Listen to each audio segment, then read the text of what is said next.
What is your favorite conspiracy theory? Art, abstract art more specifically, is a black market for rich people to trade absurd amounts of money between them without tax, or the government being involved. Useful for buying illegal substances, for example. The 10-year challenge on Facebook in 2019, which encouraged users to upload pictures from 2009 and a current year, was just a front by programmers to gather data and examples to train facial recognition and age progression software. We've had cars able to run off of alternate fuel sources for decades, but at every turn progress was stopped by oil and gas companies. Chrysler had the turbine car in 1960 that would run off of anything that burned. Chevy was experimenting with electric cars around the same time, which had a range of 40 to 80 miles. GM had the EV1 in the 90s. That guy who made a water car was mysteriously poisoned. We should be decades ahead of where we are now. What should not be normalized in society? Body positivity. I don't condone body shaming, but being unhealthy should not be celebrated. Body positivity should be about not being held to some perfect standard, not weighing 800 pounds and being told that's totally fine.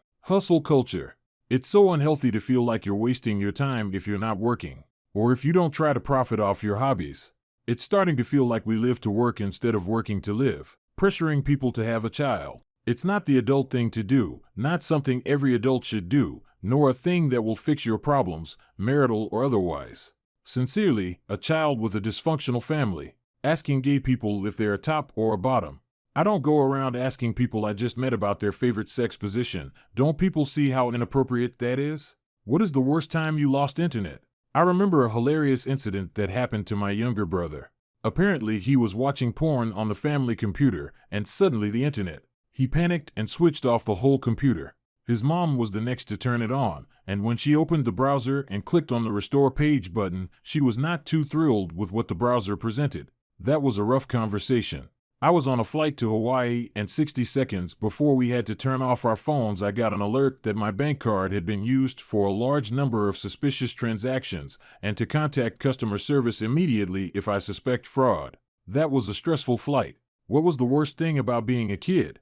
People could blame you for whatever or give exaggerated punishments, and you had little voice to correct things. Someone tried to suspend me from school because I rolled my eyes once at a school dance. Not having freedom and a voice. I grew up in a very traditional and religious family. Every time I tried to speak up or act differently, I got beaten up by my dad. It made me feel like I should rebel more because I want to be in control of my life. Worst experience was when my mom and I had an argument when I was already a teenager.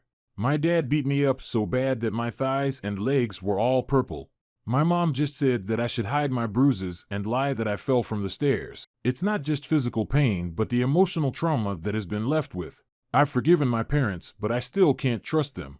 People who have no friends. Why? Of my two best friends, one moved away, and the other became so toxic I had to cut them out of my life. Now I have no one around who shares my interests. I don't drink or smoke, and that's all most people around me do, and I don't like hanging out with people like that. I'm a little bit weird. I know I'm weird, but I'm also very happy being alone, so I don't put in effort to socialize with people I don't naturally vibe with. Though if I do find someone I click with, I'll really enjoy my time with them. People exhaust me, and I generally don't like being around them for very long to begin with. I have a few close friends. Never understood the desire for people to have tons of friends. That's so much effort. Quality over quantity. What's the dumbest way you've ever injured yourself? I built a fort with my friends. I made a trap which was a rake covered by leaves. I wanted to make sure the trap worked, so I stepped on the rake and it came up and hit me in the face. It turned out that it did, in fact, work. I stuck my hand in the lawnmower to remove a clump of grass, and I can only count to 9 now. I was young and dumb. I'll spare you the details. I fell asleep on the bus and panicked when I woke up because it was my stop and I had to run to get off quickly. My leg had fallen asleep, so when I stood I instantly twisted my ankle and stumbled down the stairs awkwardly. The bus driver must have noticed because he waited for me to get up and hobble off the bus. I told myself no falling asleep on the bus ever again. I did it again 2 days later. What's the creepiest thing an ex has done? She let herself in my side door, sat on my bed in silence waiting for me to wake up, just staring in the dark. I was so terrified, not knowing who it was, my adrenaline went off and I pushed her across the room. She apologized and left. I obsessively lock the door now. She broke into my second-floor apartment through a window while I was out of town, tracked dirt through my apartment, took a bath, didn't drain the tub, and left. She called me and told me she was going to break in.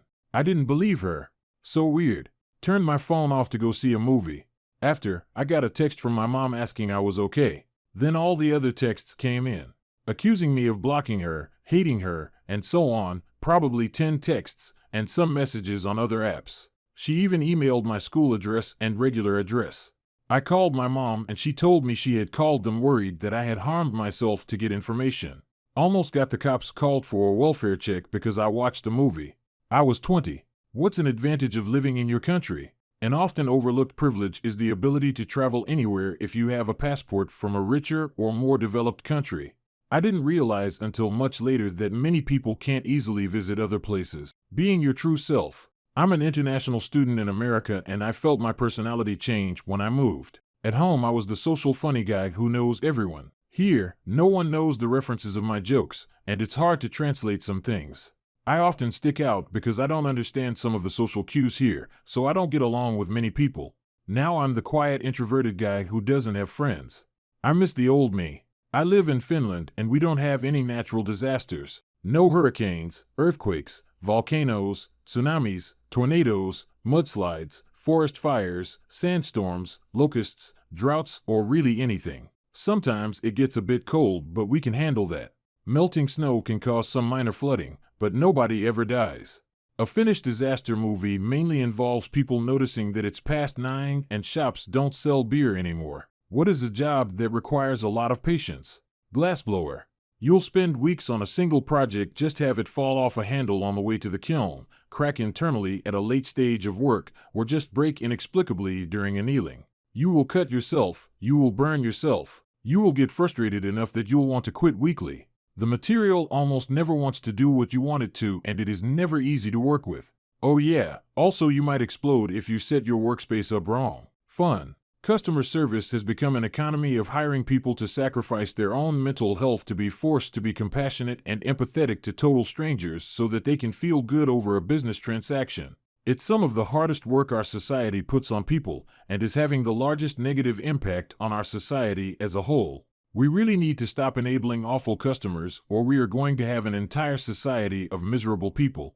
What is the wisest thing you've been told in therapy? Being told that you grieve after a breakup just like you would after a death. It seems obvious, but I didn't see it that way, and it changed my perspective. Heartbreak can be described as mourning a life never lived. I have a few.